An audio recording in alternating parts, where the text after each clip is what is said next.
नमस्कार दोस्तों, D classes में आपका स्वागत है। आज हम रीजनिंग के प्रैक्टिस सेट 11 देखेंगे। इसमें रीजनिंग के 20 इंपॉर्टेंट प्रश्न हैं। यदि आप एसएससी, रेलवे या किसी भी स्टेट एग्जाम की तैयारी कर रहे हैं तो ये प्रैक्टिस सेट आपके लिए काफ़ी इम्पोर्टेंट हैं, क्योंकि इस प्रैक्टिस सेट में जो प्रश्न दिए गए हैं उसी टाइप के प्रश्न आपके परीक्षा में पूछे जाएंगे। तो चलिए हम शुरू करते हैं प्रश्न संख्या 1 से। प्रश्न संख्या 1 करने से पहले आपसे रिक्वेस्ट है, वीडियो शुरू से अंत तक जरूर देखिए। वीडियो अच्छा लगे तो लाइक और कमेंट कर दीजिए। चैनल पे नए आए हैं तो प्लीज़ चैनल को सब्सक्राइब कर लीजिए। अब आते हैं प्रश्न संख्या 1 पर। नीचे दी गई श्रृंखला श्रेणी में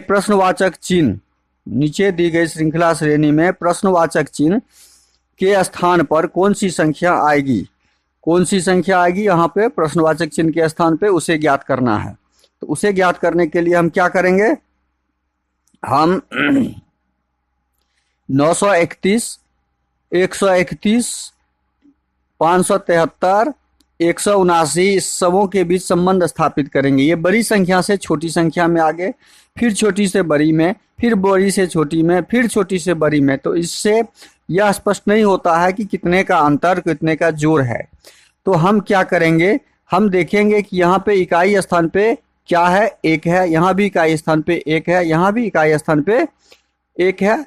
और यहाँ भी इकाई स्थान पे 9 है। यहाँ भी इकाई स्थान पे 1 है। मतलब जितना भी है वो सारा क्या है? सारा विषम संख्या है। ये सारा क्या है? विषम संख्या है। सारा विषम संख्या है। जब हम ये देख रहे हैं तो विषम संख्या ऑप्शन में ढूंढेंगे। यह सम संख्या, यह भी सम संख्या, यह भी सम संख्या। तो हमारा विषम संख्या कौन है? ऑप्शन डी है। तो इस प्रश्न का सही आंसर क्या हो जाएगा? ऑप्शन डी, विषम वाला हमारा आंसर हो जाएगा। अब हम क्वेश्चन नंबर 2 देखेंगे। क्वेश्चन नंबर 2 है, क्या है? निम्नलिखित श्रृंखला में प्रश्नवाचक चिन्ह के स्थान पर कौन सी संख्या आएगी? यहाँ पे कौन सी संख्या आएगी उसे ज्ञात करना है। 4 को 64 के साथ संबंध स्थापित करते हुए 9 का हम क्या आंसर लाएंगे, ढूंढेंगे। 4 को जब हम क्या करेंगे, 4 चौके 16, 4 चौके 16 और 4 दूनी 8, 4 दूनी 8 यदि करते हैं, 4 दूनी 8 और 8 का यदि वर्ग कर देते हैं तो 8 8 64 हमें प्राप्त हो जा रहा है। 64 प्राप्त हो गया। वही चीज हम 9 के साथ करेंगे।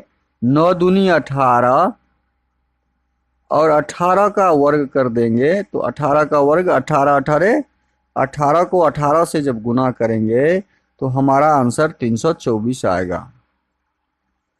क्या आएगा? 324 आएगा, जो ऑप्शन बी में दिया हुआ है। तो इस प्रश्न का सही आंसर क्या हो जाएगा? Option B. अगला प्रश्न है क्वेश्चन नंबर 3। कौन सा बेन आरेख निम्नलिखित वर्गों को सही निरूपण करता है? अब देखिए, बेन आरेख जब भी बनाने के लिए आपके सामने आए, शब्दों के बीच संबंध को जरूर ढूंढिए। सूर्य और तारा के बीच संबंध है, क्योंकि सूर्य एक तारा है। बुध और सूर्य और तारा के बीच में कोई संबंध नहीं है। तो सूर्य और तारा का संबंध हमने ढूंढ लिया। तो पहले हम सूर्य का बनाएंगे डायग्राम। ये सूर्य का डायग्राम हो गया। और सूर्य एक तारा है। सूर्य क्या है? सूर्य एक तारा है। तो हम तारे का डायग्राम सूर्य के अंदर, सूर्य को अंदर लेते हुए हम तारे का बनाएंगे। ये तारा हो गया। सूर्य एक तारा है तो तारा के अंदर सूर्य हो गया। लेकिन बुध एक ग्रह का नाम है। बुध क्या है? बुध एक ग्रह का नाम है। तो बुध का हम अलग सा डायग्राम बनाएंगे। ये बुध हो गया। हाँ, ये क्या हो गया? ये बुध हो गया। तो बुध को हमने अलग से डायग्राम में बना लिया। इस प्रकार का डायग्राम हमारा ऑप्शन डी में दिख रहा है। तो हमारा ऑप्शन डी सही हो जाएगा। अगला प्रश्न क्वेश्चन नंबर 4। किसी कूट भाषा में पिरमिंटा को, देखिए यहाँ पे क्या लिखा है, PRIMINTA। इसको किस कूट भाषा में लिखा? TROKPKCV। अब यहाँ पे क्या टर्म लगा हुआ है वो ढूंढना है। टर्म ढूंढने के लिए P 16 नंबर पे होता है और T 20 नंबर पे। P कहाँ होता है? 16 नंबर पे और पी होता है 16, pre T R, P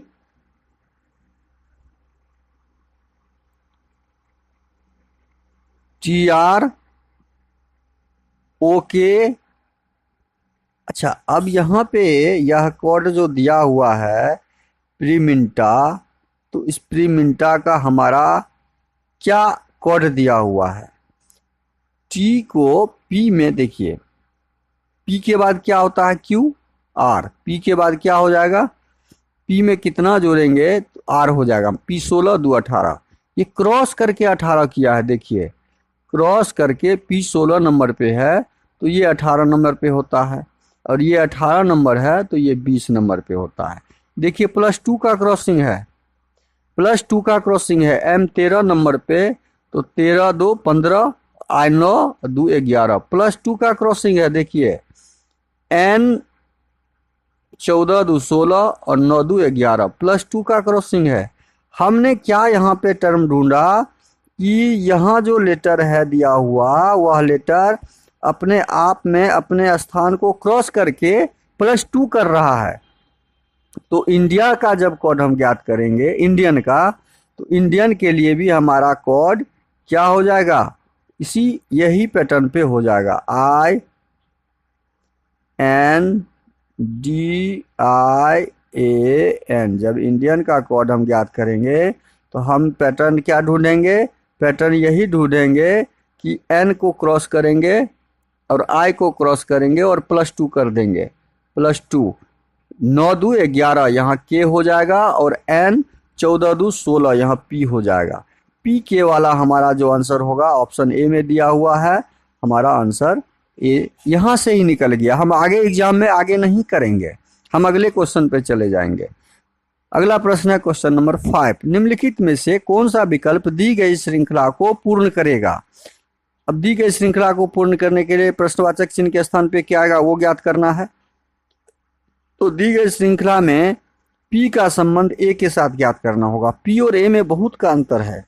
P 16 number और A हमारा क्या होता है? 1 नंबर। ये P 16 है और ये 1 नंबर है, तो 15 का अंतर है। तो इतने बड़े अंतर में हम क्या इसको ज्ञात कर पाएंगे? नहीं। तो हम दूसरा तरीका ढूंढेंगे। दूसरा तरीका क्या ढूंढेंगे कि P का संबंध अगले लेटर से हम ढूंढते हैं। P 16 नंबर और L होता है 11 नंबर, 12 नंबर, तो 12 4। यदि इसको हम लेते हैं, P को लेते हैं L के साथ, तो यहाँ -4 किया है। क्या किया है? -4 किया है। T 20 और ये 16, और ये 20 को लेते हैं L के साथ, P के साथ, तो 20 में -4 किया है। -4 किया। X आपका 24 और ये 20 हम यहाँ भी लेते हैं तो -4 किया है। मतलब हम इस अक्षर को छोड़ के अगले अक्षर को लेंगे तो -4 -4 -4 का पैटर्न है। बस वही पैटर्न हम AEI के साथ भी करेंगे। A को जब हम -4 करेंगे तो कितना हो जाएगा? A का -4 हमारा हो जाएगा W। 23 और -1 आए तो ये ZYXW। E में -4 करेंगे, E में -4 करेंगे तो क्या हो जाएगा? A हो जाएगा।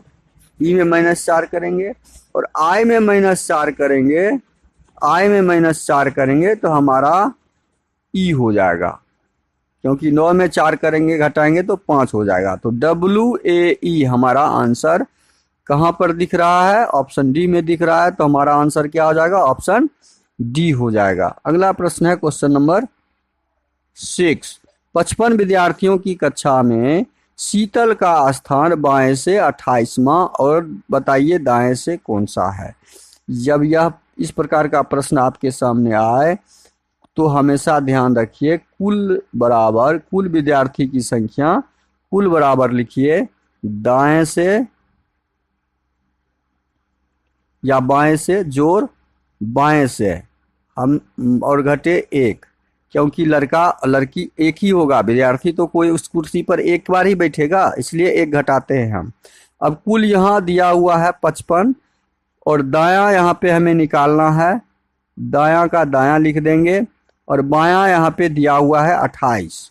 तो 28 में से एक घटा लेंगे, 28 में से एक घटा लेंगे तो 27, 55 घटे 27 हम कर लेंगे तो हमारा दाएं से उसका स्थान प्राप्त हो जाएगा। बस यही आंसर हो गया। और 55 में 27 जब घटाते हैं तो हमारा आंसर क्या आ जाएगा, दाएं से उसका स्थान हो जाएगा 15 में से 7 गया, 15 में से 7, 5 12, 8 7 15, 8 और 3 में से 2 गया, 4 में से 2 गया 2, 28। मतलब दाहिने से उसका स्थान 28 हो जाएगा, जो ऑप्शन डी में दिया हुआ है। तो इस प्रश्न का सही आंसर ऑप्शन डी हो जाएगा। अगला प्रश्न क्वेश्चन नंबर 7, b@n बराबर 1 दिया हुआ है, 1@6 दिया हुआ है, d@t बराबर 2@4 दिया हुआ है, तो f@p बराबर क्या ज्ञात होगा। देखिए यहाँ पे क्या किया है, b@n को क्या किया है, b 2 नंबर पे, b कितना नंबर पे, 2 नंबर पे, n होता है 14 2 16। देखिए बहुत आसानी है, बहुत आसान से इस कोडिंग को सॉल्व किया है कि b हमारा होता है 2 नंबर और n होता है 14 नंबर, और इस दोनों को जब जोड़ देंगे तो हमारा हो जाता है 16 नंबर और बीच में हमने @ रख दिया। d होता है 4 और t होता है 20 नंबर, और इसमें हमने जोड़ दिया तो हमारा 24 हो जाता है और बीच में हम @ रख दिया। कोड कितना आसानी से निकल गया। देखिए f हमारा हो जाएगा 6, p हो जाएगा 16, दोनों को जब जोड़ देंगे तो 16 6 22, 22 के बीच में @ रख देंगे, do हमारा जो ऑप्शन बी में दिख रहा है, इस पैटर्न के हिसाब से हमारा आंसर निकल गया। पैटर्न को ढूंढना सीखिए। अगला प्रश्न है क्वेश्चन नंबर 8, निम्नलिखित में से कौन सा विकल्प दी गई श्रृंखला को पूर्ण करेगा। देखिए ए श्रृंखला कितना का है, 1 2 3 4 5 6 7 8 9 10 11 12 13 14 15 16 17 18, 18 का है। 18 में हम 4 से भाग देंगे तो 4 से भाग लगेगा नहीं, 5 से भी नहीं लगेगा, तो कितने का ग्रुप हो जाएगा यह ग्रुप हम जब भी ज्ञात करेंगे तो कितने का। अब हम देखते हैं यहाँ ग्रुप में डबल सब सारा अक्षर दिया हुआ है, सारा अक्षर हमारा क्या दिया हुआ है, डबल दिया हुआ है। इसका मतलब डबल का है यहाँ पे, तो डबल का जब हमारे पास दिख रहा है तो हम ग्रुप बनाते हैं, ए यहाँ पे दिया हुआ है तो डबल ए कर देते हैं इसको, तो हमारा 2 2 4 2 4 2 6 का ग्रुप हो जाएगा, 6 का 3 ग्रुप हो जाएगा, डबल ए ये भी हो जाएगा, डबल सी ये भी हो जाएगा, डबल ए और डबल बी। बस हमने क्या डाला, ए सी बी ए, जो option A C B A option C में दिया हुआ है, तो इस प्रश्न का सही आंसर क्या हो जाएगा, ऑप्शन सी हो जाएगा। अगला प्रश्न है क्वेश्चन नंबर 9, दिए गए विकल्पों में से उस शब्द का चयन कीजिए जो दिए गए शब्द के अक्षरों के उपयोग से नहीं बनाया जा सकता है। नहीं बनेगा वो ज्ञात करना है। अब देखिए इसमें पी है, आर भी है, ओ भी है, एन भी है, यू आई ए भी है, आई भी है, तो ये शब्द बनेगा। अब हम इस तरह के शब्द में कौन सा शब्द नहीं बनेगा को ढूंढना हो तो कैसे ढूंढेंगे, बस अक्षर मिलाएंगे, कौन सा अक्षर नहीं है। यहाँ एन भी है, यू भी है, पी भी है, ए भी है, आर भी है, टी भी है। अब यहाँ देखिए सी भी है, सी यहाँ पर है, आर भी है, आर भी है, आर भी है, ई भी है, ई आपका इसमें कहीं नहीं दिख रहा है। देखिए प्रोनाउंसिएशन में ई शब्द नहीं है, इसका मतलब हमारा ऑप्शन सी सही होगा, ये अक्षर नहीं बनेगा, ई हमारा यहाँ पे नहीं है। अगला प्रश्न क्वेश्चन नंबर 10, उस विकल्प का चयन करें जो तीसरे शब्द से ठीक उसी प्रकार संबंधित है जिस प्रकार दूसरे शब्द पहले शब्द से। ताला का संबंध चाबी के साथ, वही होना चाहिए जो अपराध का प्रश्नवाचक चिन्ह के स्थान पे क्या आएगा ज्ञात करना है। ताला चाबी का मतलब है ताला को खोलने का यंत्र है चाबी। ताले को खोलने का यंत्र क्या है? चाबी। उसी प्रकार अपराध को खोलने का यंत्र क्या होता है? जांच। जांच से ही ना अपराध को खोला जाता है। कोई अपराधी है या कौन सा अपराध किया है उसको कैसे हम करेंगे, कैसे पता करेंगे? बिना जांच का पता चलेगा नहीं। जिस प्रकार ताला का संबंध चाबी के साथ होगा उसी प्रकार अपराध का संबंध जांच के साथ होगा। तो इस प्रश्न का सही आंसर ऑप्शन ए हो जाएगा। अगला प्रश्न है क्वेश्चन नंबर 11। 25 छात्रों की एक पंक्ति में दाएं छोर से 7वें स्थान पर, वो तो बाएं सिरे से देखिए 25 छात्र है, कुल छात्रों की संख्या। इस तरह के प्रश्न में हमेशा ध्यान रखें कि कुल छात्रों की संख्या बराबर होता है यहाँ पे दाएं छोर से, तो दाएं छोर प्लस बाएं छोर, दाएं छोर प्लस बाएं छोर घटे 1 कर देंगे। अब कुल छात्रों की संख्या हमारा यहाँ 25 दिया हुआ है और दायां छोर 7 दिया हुआ है और बायां छोर ज्ञात करना है। तो बायां छोर ज्ञात करना है तो बायां हम लिख देंगे और -1। अब ये प्लस 25 में हम क्या करेंगे, 7 में से 1 घटा के 6 -6 और कर देंगे। 7 में से 1 चला जाएगा तो 6 बचा हमारा, और 6 को हम जब इधर ले आएंगे तो 6 हमारा यहाँ माइनस में आ जाएगा क्योंकि ये प्लस में था। तो अब 25 में से जब 6 घटाएंगे तो ये 25 में से 6 जाएगा तो 19 हो जाएगा। बायां से उसका आंसर क्या हो जाएगा? 19 हो जाएगा। बाएं से उसका स्थान 19वां स्थान था, और जो हमारा ऑप्शन सी में दिया हुआ है। कहाँ पे दिया हुआ है? ऑप्शन सी में दिया हुआ है। तो इस प्रश्न का सही आंसर क्या हो जाएगा? ऑप्शन सी हो जाएगा। अगला प्रश्न है क्वेश्चन नंबर 12। निम्नलिखित श्रृंखला में प्रश्नवाचक चिन्ह के स्थान पर कौन सी संख्या आएगी यहाँ पर? अब देखिए ये हमें बड़ी से घटते गया है तो हम पहले इधर से लेते हैं छोटी की तरफ से। 329 में क्या जोड़े हैं कि 345 हो जाएगा? 329 में क्या जोड़े हैं? 345 हो गया है। तो 329 में 16 जोड़े हैं। 329 में 16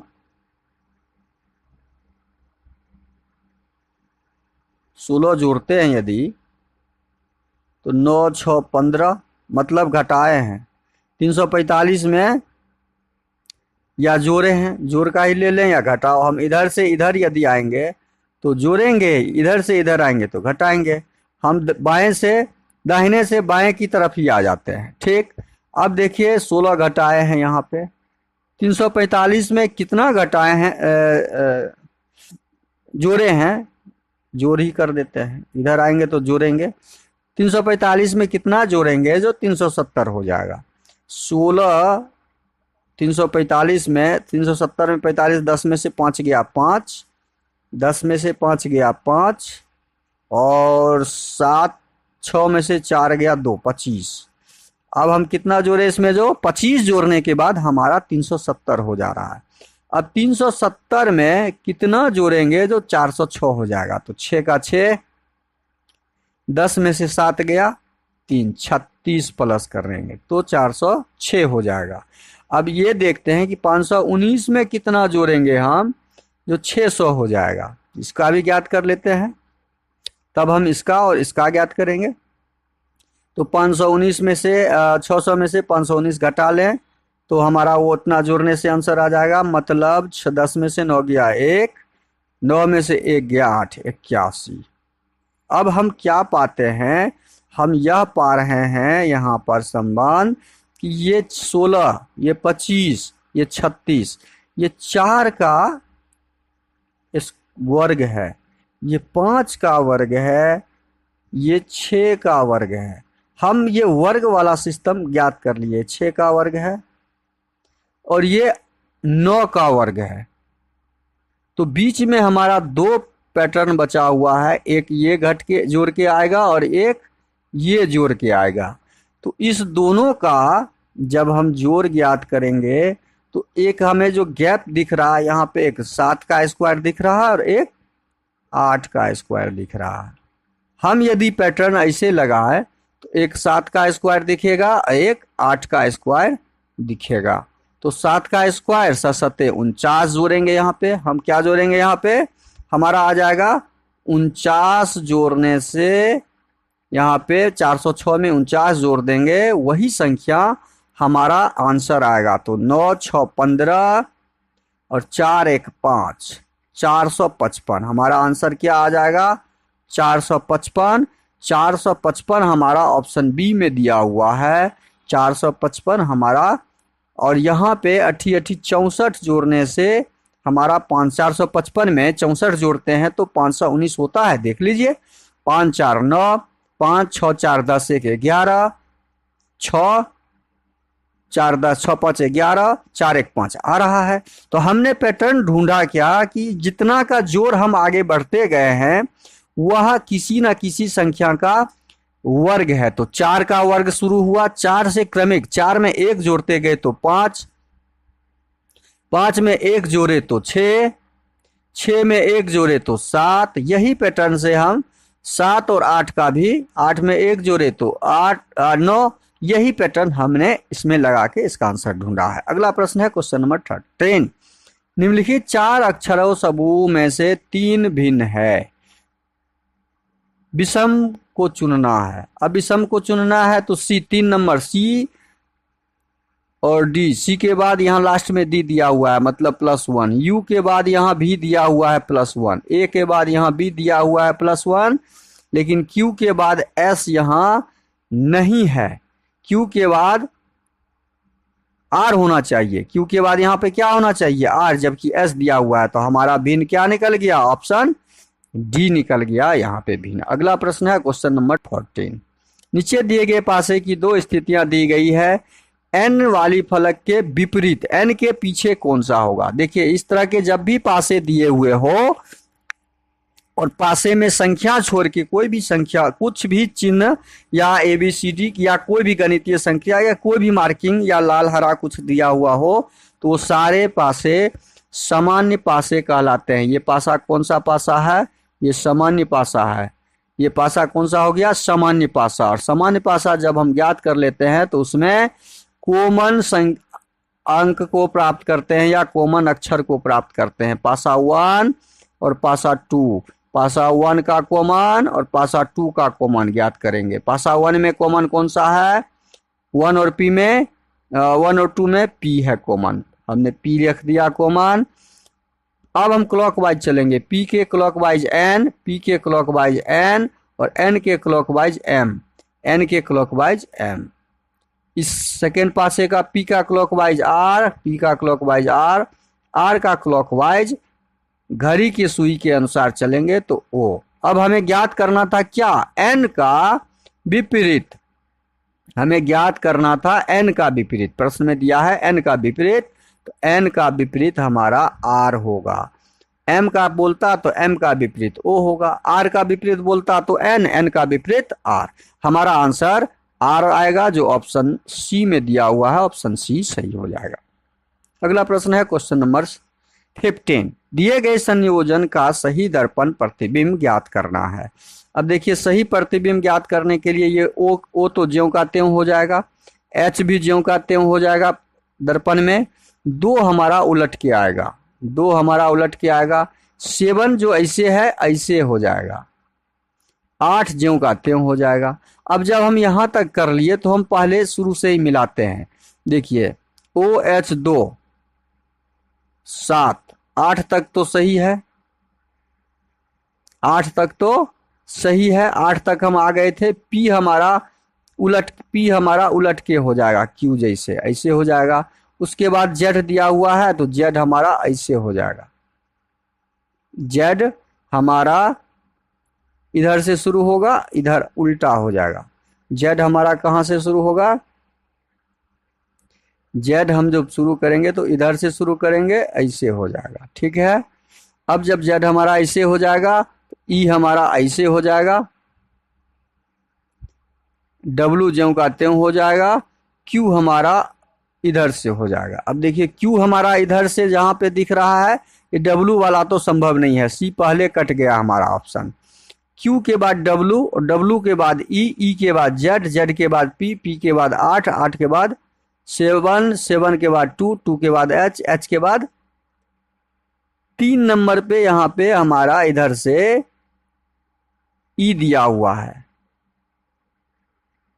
3 नंबर से हमारा E दिया हुआ है, तो 3 नंबर से E दिया हुआ है, तो हमारा ऑप्शन D दिख रहा है। अच्छा B मिला लेते हैं। यहाँ E दिया है आपका 4 नंबर पे, तो ये भी खत्म, और यहाँ E दिया है 2 नंबर पे, ये भी खत्म, जबकि E 3 नंबर पे है, तो हमारा ऑप्शन D सही हो जाएगा।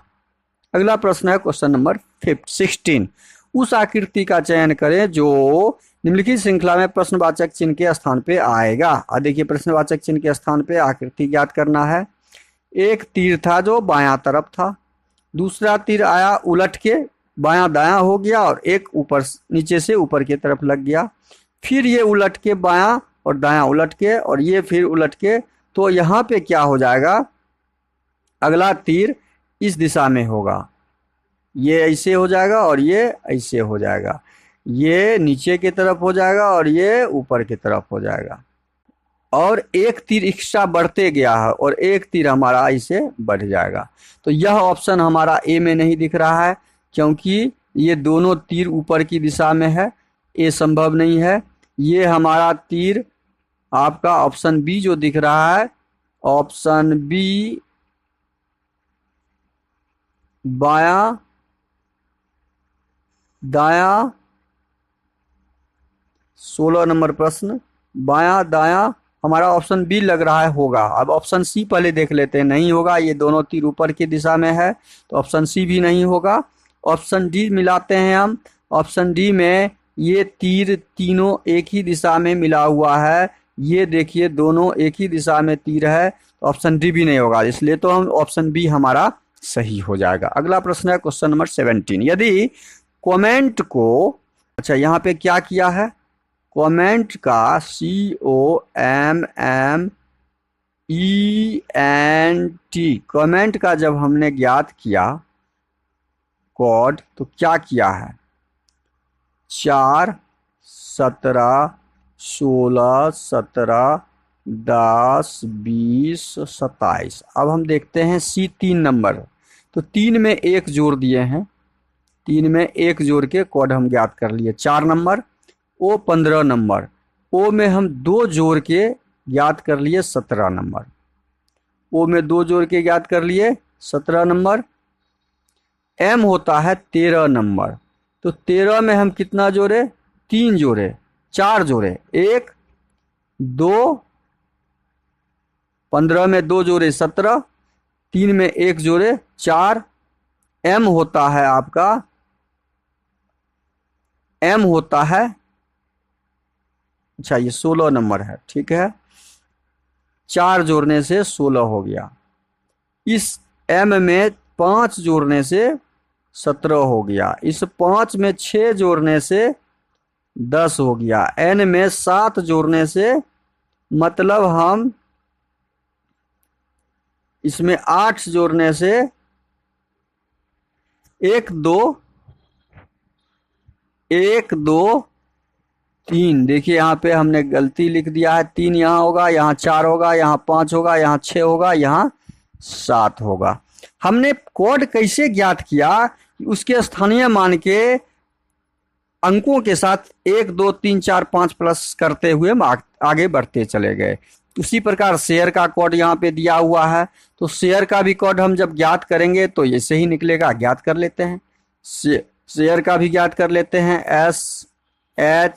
SHARE, इसका कोड जो दिया है, S का मान होता है कितना, 19, और 19 में 1 जोड़ दिया, यहाँ पे 20 कर दिया कोड।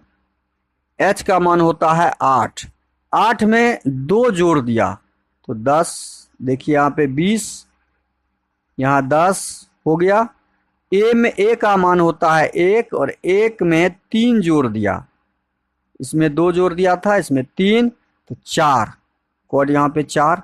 हमने पैटर्न ढूंढ लिया कि उसके स्थानीय मानों का योग में अब लाइक का ज्ञात करेंगे। इसी प्रकार हम लाइक का ज्ञात करेंगे, LIKE लाइक। L होता है 12 नंबर और 12 में 1 जोड़ देंगे तो कोड हमारा हो गया 13 से शुरू होने वाला।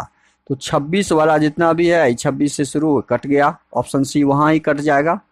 अब I होता है 9 नंबर, 9 में 2 जोड़ेंगे तो कितना हो जाएगा, 9 2 11, 9 में 2 जोड़ के हम लाएंगे तो 11 हो जाएगा। 13 के बाद 11, 15 वाला खत्म, अब 11 वाला बचा। के होता है 11, 11 में 3 जोड़ देंगे तो 14, 13 11 14, 13 11 14 यहाँ पे दिया हुआ है, ऑप्शन बी हमारा सही हो जाएगा। अगला प्रश्न है क्वेश्चन नंबर 18। विजय संजय की माता का पिता है। संजय विजय के इकलौते दामाद के पुत्र हैं। विजय के दामाद संजय से कैसे, अच्छा, विजय संजय की माता का पिता है। विजय कौन है, ये विजय है। ये संजय की माता का, ये संजय, ये यदि विजय है, ये संजय है, तो संजय के ये माता हो जाएगा। संजय के माता का विजय पिता है। ठीक है, डायग्राम हम बना रहे हैं। संजय विजय के इकलौते दामाद के पुत्र हैं। संजय जो है विजय के इकलौते दामाद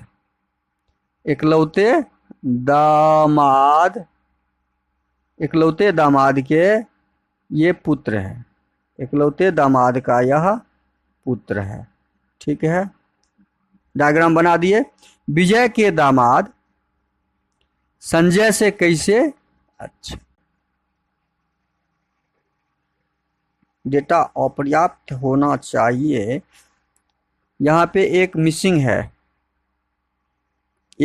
है कि इस दोनों के बीच कोई संबंध दिखाया गया नहीं है, तो डाटा अपर्याप्त है। डेटा क्या है, अपर्याप्त है। अगला प्रश्न है क्वेश्चन नंबर 19। दिए गए कथनों में से कौन सा निष्कर्ष कथनों का सही तार्किक रूप से अनुसरण करता है। सभी प्याज भुट्टे हैं, ये भुट्टा हो गया।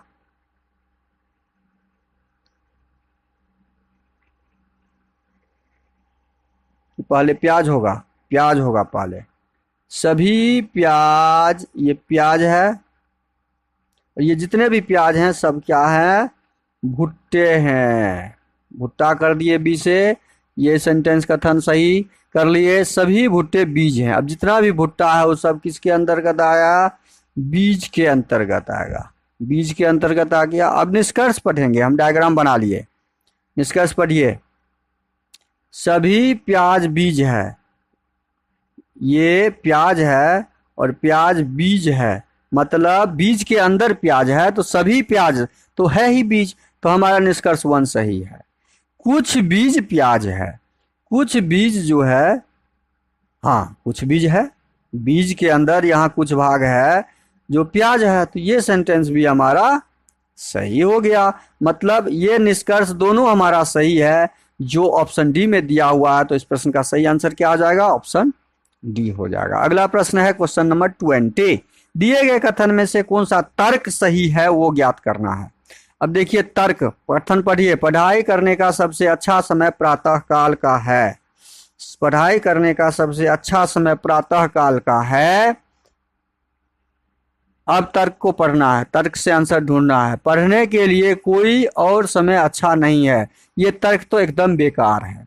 कथन के अनुसार व्यक्ति को केवल प्रातः काल ही पढ़ाई करना चाहिए, यह तर्क भी एकदम बेकार तर्क है।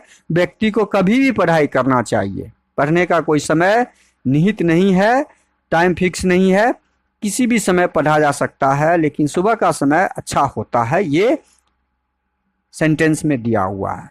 तो हमारा ना एक अनुसरण करता है ना 2, तो ऑप्शन बी हमारा सही हो जाएगा। वीडियो को शुरू से अंत तक जरूर देखिए। वीडियो अच्छा लगे तो लाइक और कमेंट कर दीजिए।